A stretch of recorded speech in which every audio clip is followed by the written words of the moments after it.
Latte. Christophe Ondelatte.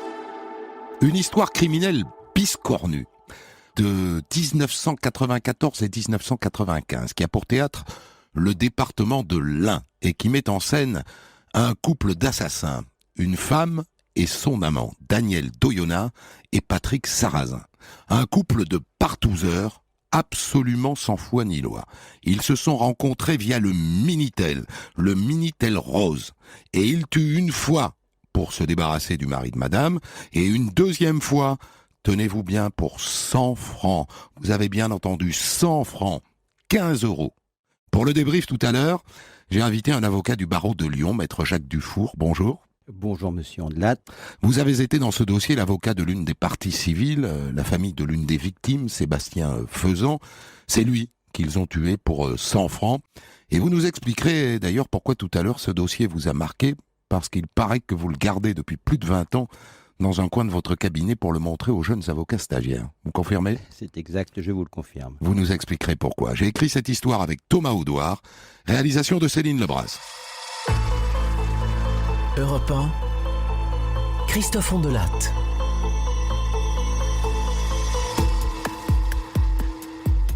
Cette histoire, comme beaucoup, commence par la découverte d'un cadavre. Le 13 octobre 1995 à Montagnat, près de Bourg-en-Bresse, dans l'Ain. En pleine campagne, dans un fossé, c'est un agriculteur qui tombe dessus. Un jeune homme d'environ 25 ans de type asiatique. Aucun papier d'identité sur lui, mais salement amoché. Il semble avoir pris plusieurs balles dans la tête et une autre dans le cœur. Et c'est pas tout, le cadavre présente aussi une grosse entaille au niveau de la gorge. Avant ou après s'être fait tirer dessus, le gamin a donc été égorgé. Et il faut que je vous dise quand même l'endroit où on le retrouve. C'est dans un lieu, disons, spécial. Olé, olé. Un bois en pleine cambrousse, jonché de capotes et de Kleenex usagés. Ça vous parle ? Un bésodrome en plein air, qui attire en général un drôle de mélange de partouzeurs des deux sexes, d'exhibitionnistes et parfois même de prostituées. Voilà pour le décor qui d'emblée suggère une piste. Un règlement de compte dans les milieux partouzards. Et d'ailleurs, dans l'une des poches du cadavre, le seul indice qu'on retrouve est un petit bout de papier sur lequel il est écrit « Bruno et Chantal ». Alors, est-ce que ce jeune garçon était là pour faire des cabrioles avec Bruno et Chantal ? C'est une hypothèse, et pour l'instant, c'est la seule.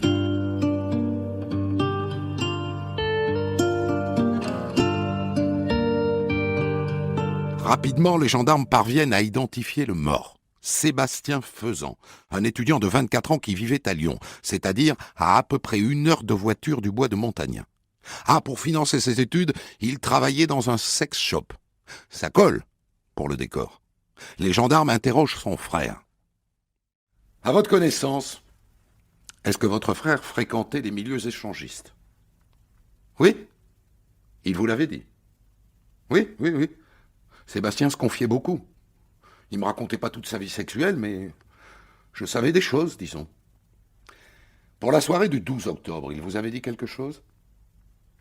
Pour cette soirée-là, non. Mais 2-3 jours avant, je savais qu'il avait rendez-vous avec un couple, un homme et une femme. C'était un rendez-vous nocturne vers les 22h, je crois. Puis il est tombé en panne d'essence et il m'a expliqué qu'il n'avait pas pu s'y rendre. Vous avez une idée de la manière dont il a rencontré ces gens ? Oh, par le Minitel, je pense. Le Minitel rose. Je sais qu'il se connectait pas mal. En général, c'est comme ça qu'il rencontrait ses partenaires. Très intéressant, ça. Parce que ça va simplifier les recherches. Une connexion Minitel, c'est comme Internet aujourd'hui, hein. Ça laisse des traces. Il n'y a qu'à aller regarder dans l'historique de ces connexions et on saura avec qui il avait rendez-vous. En attendant, on vient de recevoir le rapport du légiste qui a pratiqué l'autopsie. Ceux qui l'ont tué ne lui ont laissé aucune chance.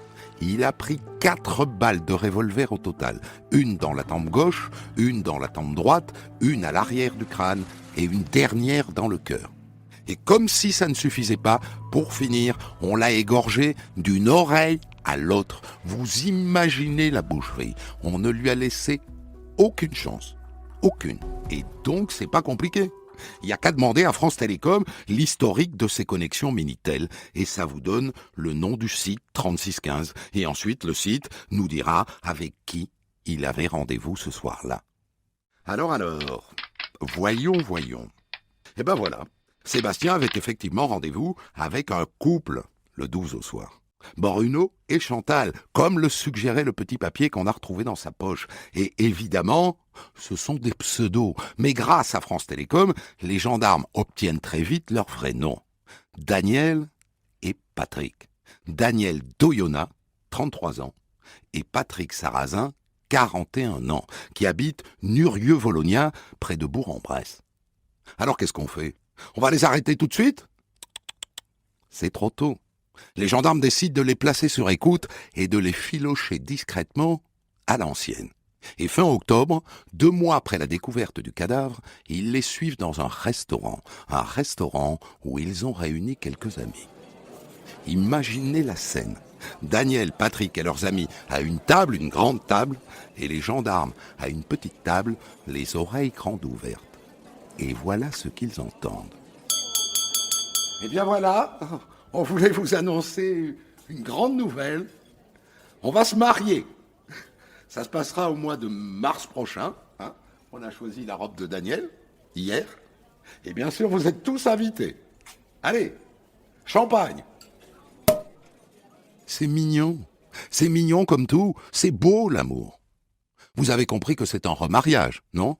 Alors je vous le dis, Daniel est veuve depuis un peu plus d'1 an et elle s'est retrouvée seule avec 3 enfants. Elle a rencontré Patrick qui s'est installé chez elle. Elle a refait sa vie, autrement dit.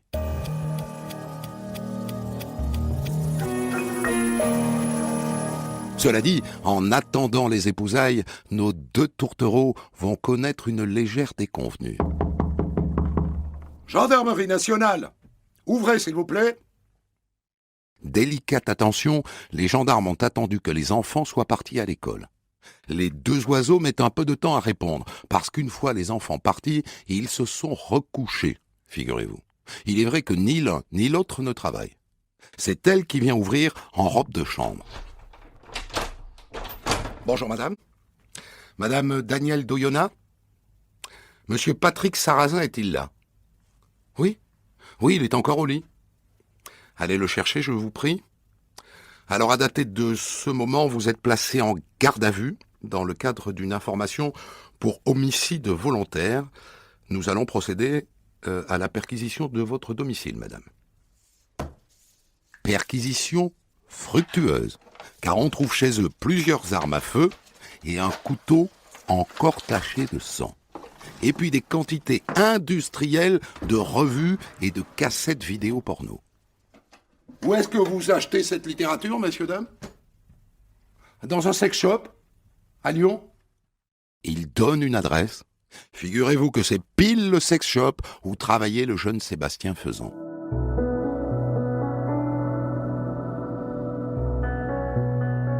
Et les interrogatoires de garde à vue commencent. Chacun dans un bureau séparé. Ils savent bien sûr que le sang sur le couteau va parler. Et que les armes retrouvées chez eux collent avec les balles retrouvées dans le corps du jeune Sébastien Fezan. Ils ont compris qu'ils sont cuits, et donc ils se couchent tout de suite. Daniel Doyona, la première. En fait, dans le plan, c'est par moi qu'il était intéressé. Alors j'ai servi d'appât, avant que Patrick passe à l'action. Et elle raconte. Il lui avait donné rendez-vous à 2h du matin dans le bois. Ils l'ont attiré à un endroit très à l'écart, tout près de leur voiture. Daniel, alias Chantal, s'est assise sur le fauteuil passager de la voiture, vitre ouverte, et elle a commencé à le chauffer. « Alors, mon joli, c'est ça que tu voulais voir? Des vrais nichons de vraies femmes? Ça te plaît, hein? Tu veux en voir plus ?» Et elle lui a proposé de lui attacher les mains. « Tu aimes les accessoires? Ça te dirait que je t'enfile des menottes? Hein? Ça t'exciterait? Hein ?» Il a dit oui. Et le piège s'est refermé. Patrick a surgi, il lui a braqué un revolver sur la tête. Ce soir-là, ça n'était pas du sexe qu'il voulait. « Maintenant, donne-moi ta carte bancaire. Tenez, Prenez mon portefeuille. Mon portefeuille est là. Très bien. Il y a déjà 100 francs dedans. C'est tout ce que t'as. Oui, c'est tout ce que j'ai. Mais tenez, j'ai 2 cartes bancaires. Vous pouvez les prendre. Tu vas nous donner les codes, bien sûr. Oui, tout ce que vous voudrez. Mais ne tuez pas. Donc, ils ont fait tout ça pour le voler. Ok. Mais alors pourquoi l'ont-ils tué ? Pourquoi l'ont-ils tué de 4 balles et ensuite égorgé d'une oreille à l'autre ? Et pourquoi l'ont-ils tué 2 fois ? Une fois à coup de revolver et une deuxième fois à coup de couteau. Parce que tout de même, ils l'ont égorgé d'une oreille à l'autre. Pourquoi ? C'est lui qui a fait ça. Patrick Sarrazin. J'avais vidé mon chargeur. J'avais tiré 4 fois. Il râlait toujours. Je n'ai pas supporté. Je l'ai égorgé. Incroyable explication. Et tout ça pourquoi ? Quelques centaines de francs ? Eh bien, même pas. Le pauvre Sébastien Faisan, consciemment ou pas, ne leur a pas donné les bons codes de ses cartes de crédit. Ils sont allés dans un distributeur, code faux. Ils sont allés dans un autre, code faux. Au 3e distributeur, la carte a été avalée. Ils n'ont même pas pu retirer d'argent. Ils l'ont tué pour rien. Ils l'ont tué pour 100 francs qu'il avait dans son portefeuille. 15 € d'aujourd'hui. Minable. Minable. Et c'est pas tout. Ils racontent la suite. Ce qu'ils ont fait après, vous allez voir, c'est gratiné. Ils sont allés à la voiture de Sébastien Faisan. Dans le coffre, il y avait des cassettes porno. Je rappelle qu'il travaillait dans un sex shop. Eh bien, ils les ont volées. Ils les ont emportées chez eux. Et en rentrant pour se détendre, ils les ont regardées. Et ça les a tellement excités qu'ils ont fini par faire l'amour. Des barbares, sans aucun état d'âme. Et le lendemain, madame a fait des tartes et des gâteaux toute la journée. Et le soir, ils ont reçu un autre couple. Et la soirée s'est terminée au plumard. À 4.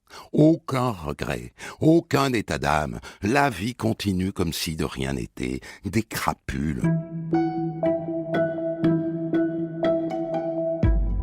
Et là, les gendarmes se disent, des gens comme ça, sans foi ni loi, sans cœur, et si ça n'était pas leur coup d'essai, hein ? Et s'ils en avaient tué d'autres, avant ? Le mari, par exemple, de Daniel Doyonnin. Il est mort il y a 14 mois dans un accident de voiture, un soir, tard, sur une route de montagne. L'enquête à l'époque avait démontré qu'il avait bu. Et si ça n'était pas un accident, hein ? D'autant que le frère du mari, vient dire qu'un truc l'a intrigué à l'époque. Le cadavre de son frère présentait une bosse derrière la tête, au bas du crâne, alors qu'il était censé être mort d'un choc frontal. Donc on exhume le corps du mari pour réaliser une autopsie. Et je ne sais pas si vous le savez, mais avant une autopsie, on passe toujours le cadavre à la radio, de la tête aux pieds. Et vous savez ce qu'on voit sur la radio corps entier du cadavre de Gilles Doyonnin ? Une balle dans la tête. Les salauds, ils l'ont tué lui aussi.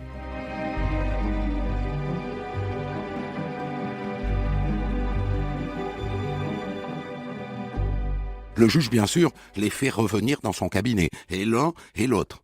Et Patrick Sarrazin se met à table assez vite. Oui, il a aussi tué Gilles Doyonnin, mais c'était pour de bonnes raisons. C'est un salaud. Daniel m'a raconté qu'il l'a violée. Ça existe, le viol dans le couple, hein ? Elle voulait plus avoir de rapport avec lui. Eh ben, il l'a forcé. Et voilà comment ça s'est passé. Le soir du 4 juin 1994, Gilles Doyonnin rentre du travail. Bonsoir, chérie. Ta journée s'est bien passée ? Oh, écoute, je suis épuisé. Un petit whisky orange ? Ça te dirait, ça te ferait plaisir ? Ah oui, ouais, avec plaisir. Daniel prépare un whisky orange à son mari chéri et elle verse dedans une bonne dose de somnifère qu'elle a préalablement pilé. Gilles Doyonnin sirote son whisky et assez vite il tombe dans le coltard. Et là, qui surgit de sous le lit ? Patrick Sarrazin. Il ne lui reste plus qu'à tuer son rival. Et voilà comment il s'y est pris pour le tuer. Il lui a collé un oreiller sur la tête pour que les enfants dans la chambre d'à côté ne soient pas réveillés par le bruit. Et à travers l'oreiller, il lui a tiré une balle dans le conduit de l'oreille. C'est pour ça que sur le moment, on a cru à un accident. L'entrée de la balle n'était pas visible, c'est futé. Ensuite, ils ont entouré la tête du mort d'un sac plastique pour ne pas en mettre partout. Daniel a nettoyé la chambre en grand, à l'éponge. Et Patrick Sarrazin a chargé le corps de Gilles dans sa propre voiture, une Peugeot 405. Il l'a conduit au col du Berthian. Il avait repéré un virage un peu serré avec en dessous un ravin. Il a mis le cadavre dans la voiture, côté conducteur, et il a poussé la voiture dans le vide. Et elle est allée s'écraser plusieurs dizaines de mètres plus bas. Il était persuadé d'avoir commis le crime parfait.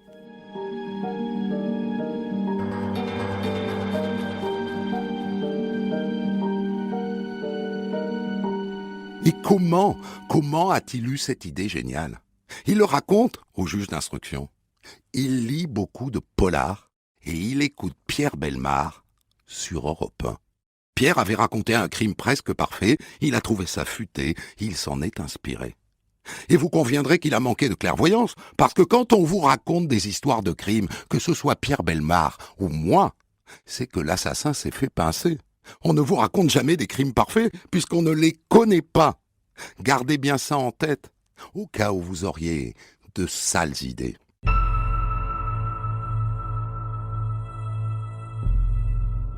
Et l'enquête va révéler qu'avant d'assassiner le mari, ils ont fait 3 tentatives. 3! La première fois dans sa chambre. Elle lui sert un whisky. Elle y fourre 2 Tranxène pilés. Au cas où, Sarrazin lui donne un grand coup de barre de fer sur la tête. Ils le mettent dans la voiture, ils vont au col du Berthian, ils poussent la voiture dans le ravin, et la voiture reste en équilibre, comme dans les films. L'autre rentre à la maison avec la tête en sang, il n'a rien compris de ce qui lui est arrivé, mais il ne porte pas plainte. En revanche, il en parle à son père. La deuxième fois, idem. Whisky, Tranxène, ils le mettent dans la voiture, ils arrivent sur place, sur le col du Berthian, et là, Gilles d'Oyonnax se réveille. Et il voit sa femme, et il voit cet homme qu'il ne connaît pas. Et là, Sarrazin, bien embêté, lui dit « C'est un enlèvement. Je t'ai enlevé avec ta femme. » Et pour donner un peu de crédibilité à ce mensonge, il fait semblant de violer Daniel devant son mari. Et après, il l'enlève. Daniel ne réapparaît que 2 jours plus tard. Elle joue les pauvres femmes violées, et l'autre ne porte toujours pas plainte. Et puis 3e tentative, cette fois, elle a lieu au garage de Gilles d'Oyonnax. Sarrazin lui tire dessus, sauf qu'il le loupe, parce que l'autre, pile à ce moment-là, se baisse pour nouer son lacet. On retrouvera la balle dans le mur du garage. Et là encore, allez savoir pourquoi Gilles d'Oyonnax ne porte pas plainte. La 4e tentative sera la bonne. Alors qui sont ces gens? Ces gens sans cœur, ces gens sans état d'âme, qui tuent une première fois pour se débarrasser d'un mari gênant et filer le parfait amour, et une deuxième fois pour 100 francs. 100 francs. Daniel d'Oyonnax, d'abord. À la base, c'est une mère de famille assez ordinaire, qui élève ses 3 enfants dans une forme d'abnégation. Son mari travaille beaucoup, il était mécanicien, Gilles d'Oyonnax, et il venait de monter son propre garage. Donc il partait tôt le matin, il rentrait tard le soir, il était fatigué, et petit à petit, le couple s'est délité. À ce moment-là, Daniel a trouvé dans le Minitel Rose une forme de libération, le démon de minuit. Et d'ailleurs, la nounou que le couple d'Oyonnax employait pour s'occuper des enfants raconte qu'avant sa mort, le mari avait des doutes à cause des factures de téléphone. Et oui, vous vous souvenez le Minitel? Quand on allait sur le 3611 ou le 3614, ça allait. Mais les 3615, ça douillait. On se retrouvait vite avec des factures qui explosaient. C'est ce qui est arrivé au d'Oyonnax. Et donc le mari, du coup, avait chargé la nounou de surveiller sa femme. La nounou s'est mise à espionner Daniel. Et elle a bien vu que, contrairement à ce qu'elle disait à son mari, ça n'était pas sur des sites de voyance qu'elle allait. C'était sur des sites de rencontres. Et la même nounou raconte qu'à partir de ce moment-là, Daniel, qui s'était un peu laissé aller physiquement, s'est mise à se pomponner, à s'habiller de plus en plus court, et puis elle a commencé à s'absenter 1 heure, 2 heures, 3 heures dans la journée. Et puis un jour, un homme a commencé à passer la voir régulièrement à la maison. C'était Patrick Sarrazin, devenu son amant, pour le meilleur et pour le pire.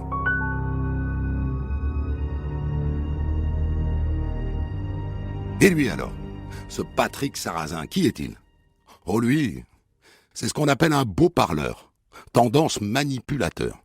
Il ne travaille pas, il prétend vivre de courses de moto, il dit aussi qu'il a été agent secret, il est séducteur de la tête aux pieds, et il a senti que Daniel était faible, il a bien vu qu'elle avait une jolie maison, et qu'il suffisait de tuer son mari pour s'installer tel un coucou dans le nid. Et l'enquête révèle que, avant d'être assassiné, le mari avait déjà été agressé 1 fois. Il était à son garage, on l'a attaqué par derrière à coups de barre de fer. Il n'a pas vu son agresseur, il est rentré chez lui la tête en sang. Étrangement, il n'a pas porté plainte.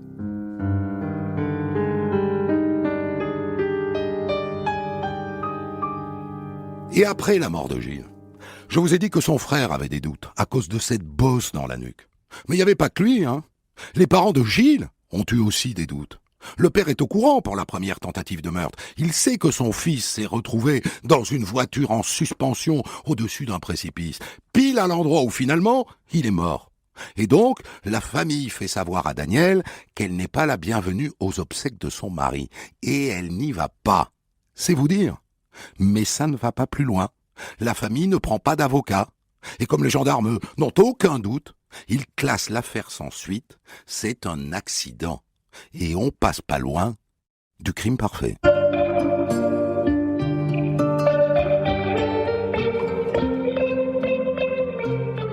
L'instruction du double meurtre commis par le duo d'Oyonnax-Sarrazin dure 4 ans.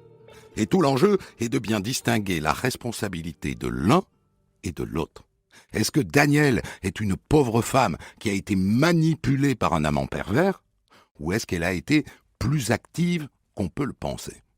Au début, depuis sa prison, Patrick lui envoie des lettres énamourées.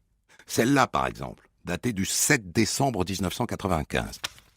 Daniel, mon amour, je t'aime, je t'écris tous les jours, je t'aime, et cette nuit, j'ai rêvé de toi et des enfants, je t'aime, je ne pense qu'à toi, un jour, je sais que nous nous retrouverons ensemble, toi et moi.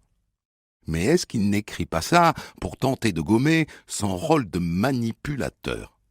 Parce qu'elle, en revanche, assez vite, elle le lâche, et elle le charge. Devant le juge d'instruction, elle le charge à chaque fois un peu plus. C'est lui qui a eu l'idée des 2 meurtres. C'est lui qui a tué. C'est lui qui l'a manipulé.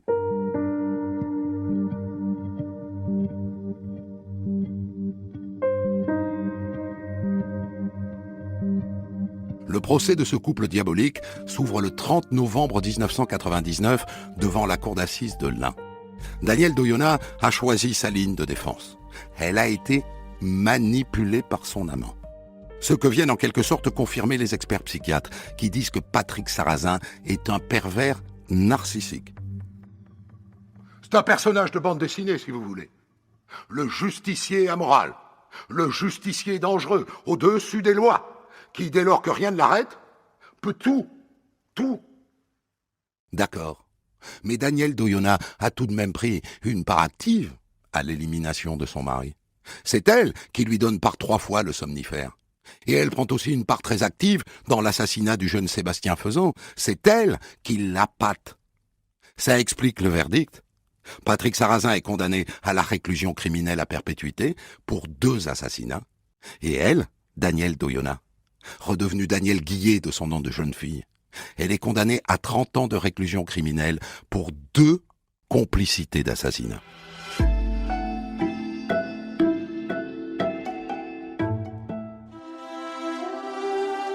Quelle histoire, vraiment quelle histoire. Pour la débriefer, je suis avec maître Jacques Dufour du barreau de Lyon. Maître, vous étiez dans ce dossier partie civile, c'est-à-dire que vous étiez l'avocat de la famille du jeune Sébastien Fezan. Je suis très content de vous avoir trouvé parce que je me suis dit une affaire de 95, plus personne ne va s'en souvenir. Elle m'a intéressé parce que c'est une affaire du temps du Minitel, que quelque part elle a sa place dans l'histoire du crime. Et quand on vous a appelé pour vous inviter, vous nous avez dit « Ah mais je m'en souviens très bien, j'ai toujours gardé le dossier et je le montre aux stagiaires qui viennent à mon cabinet. » Et pourquoi donc ? Pourquoi ? Tout simplement parce que pour des stagiaires, l'avocat c'est le pénaliste. Et quel plus beau dossier, quel plus malheureux dossier que celui-ci à présenter à un jeune stagiaire. C'est un dossier à tiroir, vous l'avez fort bien démontré et expliqué à l'instant, et par conséquent, c'est un dossier qui marque les esprits et qui marque tous les stagiaires auxquels j'ai pu présenter cette affaire. J'adorerais aller vraiment au fond de ce dossier, mais il me faudrait une petite semaine pour le lire pièce par pièce. Alors tout l'enjeu de cette affaire, et notamment l'enjeu de la cour d'assises, était de départager les responsabilités. Ils ont toujours été là, tous les deux, mais est-ce que lui l'a à ce point manipulé qu'elle aurait pu bénéficier de circonstances atténuantes ? Le verdict est clair, la cour d'assises répond non. Il prend perpète, elle prend 30 ans, ce sont des peines assez proches finalement, à un iota près qui va jouer sur la libération conditionnelle. Donc Danielle Doyonna n'a pas été victime d'un pervers manipulateur ? C'est ce qu'elle a soutenu tout au long de l'instruction, c'est ce qu'elle a soutenu ou tenté de soutenir tout au long du procès, et la Cour ne s'y est pas trompée, il est apparu qu'elle avait eu un rôle très actif, un rôle déterminant, tout d'abord dans l'assassinat de son mari, et ensuite dans la mort tragique du jeune Sébastien. Mais elle n'est pas manipulée, elle n'est pas une chose au service de ce grand pervers qui est Patrick Sarrazin. Elle l'a dit, elle l'a affirmé, elle l'a soutenu, mais encore une fois, tous les éléments du dossier ont démontré le contraire. Elle était en admiration devant lui, c'est une certitude. Elle était subjuguée par lui, elle était amoureuse de lui, mais elle l'a suivi sans rechigner et sans aucune hésitation et sans difficulté. Mais comment se fait-il que cette femme, qui est une mère de famille, qui élève 3 garçons, bascule à ce point-là, au point de devenir complice de 2 assassinats ? Qu'est-ce qui s'est passé dans cette vie-là ? Elle s'ennuyait à ce point qu'il lui fallait de la fantaisie ? Oui, certainement. Certainement, ça n'était un secret pour personne. Elle avait vécu 10 ans de mariage sans histoire avec son mari. Et au bout de 10 ans, le couple s'était délité. Il n'y avait plus d'envie, chacun menait sa vie de son côté. Elle a commencé à mener une vie très débridée avec le Minitel, vous l'avez dit. Elle a eu quelques expériences qui n'ont pas été très satisfaisantes. Et lorsqu'elle est tombée sur Patrick Sarrazin, ça a été le véritable coup de foudre. Ça a été l'amour fou. Il lui ouvre des horizons sexuels, disons les choses. C'est ça. Elle avait fait l'amour papa dans maman pendant des années. Et là, tout d'un coup, finalement, Patrick Sarrazin lui ouvre des horizons inconnus.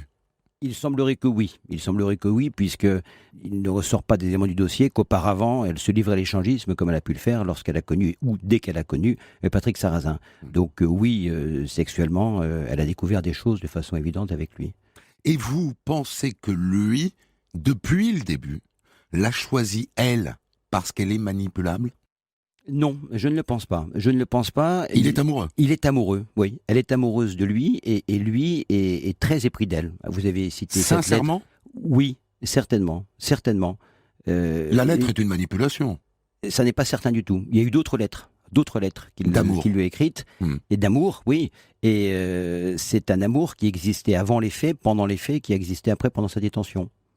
Lui, il est ce qu'on appelle, j'ai dit sans foi ni loi, mais au fond sans morale, sans aucun repère moral, capable de tuer pour 100 francs, aurait-il eu les codes des cartes de crédit, au fond, ça aurait été moins de 1000 francs. Donc tuer pour moins de 1000 francs, lui, ça ne lui pose aucun problème. D'ailleurs, est-ce qu'on est sûr qu'il n'a tué que ces 2-là ? C'est une bonne question. Tout d'abord, on a cherché. Est-ce qu'il a tué pour 100 francs ? C'était une interrogation. Du reste, j'apporte une petite précision.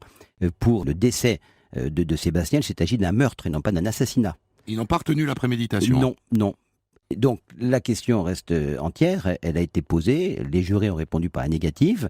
Pour eux, il n'y a pas eu de préméditation. Donc il y a eu le vol de ces 100 francs, la carte bleue qui a été dérobée, mais on n'a jamais su s'il avait décidé, dès le départ, de supprimer Sébastien. Maître Dufour, à l'issue de cette instruction, quel est pour vous le mobile du meurtre de Sébastien Faisan? Question bien compliquée, bien complexe, à laquelle personne n'a su apporter de réponse. Le mobile, nous pensions que c'était le vol crapuleux, et qu'il fallait se débarrasser à tout prix de Sébastien. Du reste, il avait expliqué à sa compagne d'alors que s'il y avait la moindre difficulté, il n'y aurait pas de témoin et qu'il était tout à fait disposé, tout à fait prêt à supprimer Sébastien. C'était prévu avant. Éliminer Sébastien En Faisan. cas de difficulté, oui, il ne fallait laisser aucun témoin, il fallait le supprimer, il fallait l'éliminer. Mais a priori, il n'y a pas eu de difficulté. A C'est priori, ce que les parties civiles supposaient, c'est ce que les parties civiles ont pensé, mais ça n'est pas ce que la cour d'assises a retenu. non, a priori, ils donnent ses codes de carte de crédit. Ils savent pas, avant de le tuer, que les codes sont faux. Non, en aucune façon. Donc, a priori, ils ont le peu d'espèces qu'ils ont trouvé sur lui, ils ont sa carte bancaire, donc ils n'ont aucune raison de le supprimer.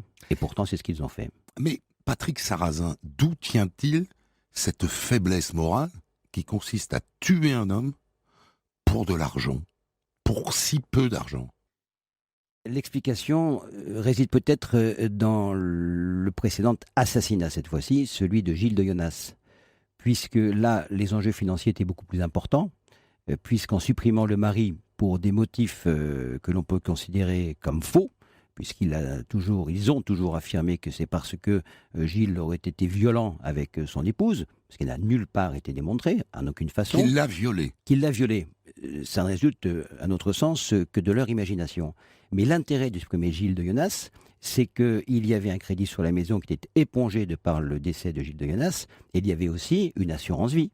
Une assurance vie de 900 000 francs, si j'ai bonne mémoire, ce qui représente tout de même plus de 130 000 euros. Et là, l'intérêt financier était évident. L'intérêt de Daniel Doyonin, pas l'intérêt de Patrick Sarrazin. Patrick Sarrazin est sans emploi, Patrick Sarrazin connaît des difficultés, le Minitel Rose coûte une fortune, et il faut de l'argent pour cela. Et par conséquent, le meurtre de Gilles de Yonas était parfait pour trouver cet argent.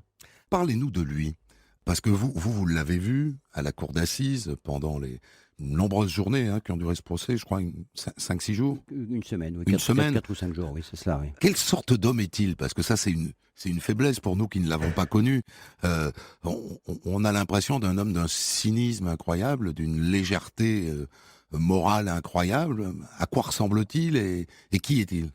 Un personnage inquiétant, impressionnant, pas un gabarit très impressionnant, mais son visage, lui, en fait, l'était. Il faisait peur. Il faisait peur Physiquement? Son regard, oui, son regard. Et puis surtout, raide dans ses bottes. Une certitude absolue. Il a expliqué tout ce qu'il a pu faire. Il a expliqué le déroulement des opérations, si je puis dire, Froidement. avec un détachement, oui, avec une froideur inquiétante, vraiment Donc, inquiétante. pas d'affect. Nullement, absolument pas d'affect. Et c'est ce qui a marqué les esprits. Et c'est pour ça qu'il prend perpète. Elle a de l'affect? Pas davantage. Qu'il s'agisse de l'assassinat de son mari ou du meurtre de Sébastien. C'est pareil. Elle est active, elle participe, elle prend part aux opérations. Et après coup, il n'y a pas de regret, il n'y a pas de remords, encore moins. Non, c'est quelque chose. D'ailleurs, les événements qui sont déroulés après la mort de Sébastien le démontrent amplement. On reprend un cours de vie tout à fait normal. Le soir des faits, ils ont On regarde les cassettes porno. On regarde des cassettes porno qu'on est allé chercher dans le coffre de la victime. Avant cela, on a essayé d'aller chercher au distributeur un peu d'argent. Donc ensuite, on rentre se coucher, on visionne des cassettes vidéo. Le lendemain, vous l'avez dit, de nouveau, on va reprendre le cours normal des choses, si je puis dire, avec un couple échangiste. Oui. De son côté, elle prépare des gâteaux pendant la journée, on réceptionne le soir, on festoie, du champagne, il y a des rapports, ça a été démontré, sans la moindre gêne, sans la moindre réserve. Au fond, le Minitel, cette année-là, en 1994, a permis à deux grands tordus de se rencontrer, un peu par hasard. Oui, assurément, oui. C'est ça l'histoire de ce double crime. Ce sont les hasards des rencontres Minitel qui mettent deux personnes sans aucune morale, face à face, puis main dans la main. Et qui ne se seraient sans doute jamais rencontrés si le Minitel n'avait pas existé à l'époque. Oui, nous sommes d'accord. Patrick Sarrazin est un pervers narcissique, disent les psychiatres. Ça veut dire qu'il est extrêmement dangereux. Ça ne se soigne pas, ce type de perversion. C'est ce qu'on laissait entendre, ou plutôt c'est ce qu'on dit, de façon précise, des experts, oui. Ouais. Pour eux, ils avaient beaucoup d'interrogations quant à l'avenir, le concernant. Il est condamné à perpétuité en 1999. Est-il toujours en détention, à votre connaissance? Je pense qu'il l'est encore, mais je n'en ai pas la certitude. De son côté, j'imagine qu'elle est sortie. Oui, oui, puisqu'elle avait été condamnée à 30 ans de réclusion. Libérable à 15 ans, avec des remises de peine. Il y a quelques années, oui. Mais lui, j'imagine qu'il est encore. Il avait été condamné à la réclusion criminelle à perpétuité, mais avec une période de sûreté de 22 ou 24 ans. Oui, le max. Oui, à l'époque, oui. À l'époque, oui. Merci beaucoup, maître, d'avoir ouvert ce dossier pour nous. Je vous en prie. Tant d'années après, c'est assez rare de trouver des avocats qui se souviennent comme ça de dossiers, parce que les dossiers s'entassent, les dossiers passent, et on est incapable de les raconter. Quand nous-mêmes, je me souviens très bien, quand on fait entrer l'accusé, on allait réveiller comme ça de vieilles histoires. Il fallait qu'on rappelle l'histoire aux avocats qui l'avaient souvent oubliée. Merci infiniment, maître Dufour. Des centaines d'histoires disponibles sur vos plateformes d'écoute et sur europe1.fr.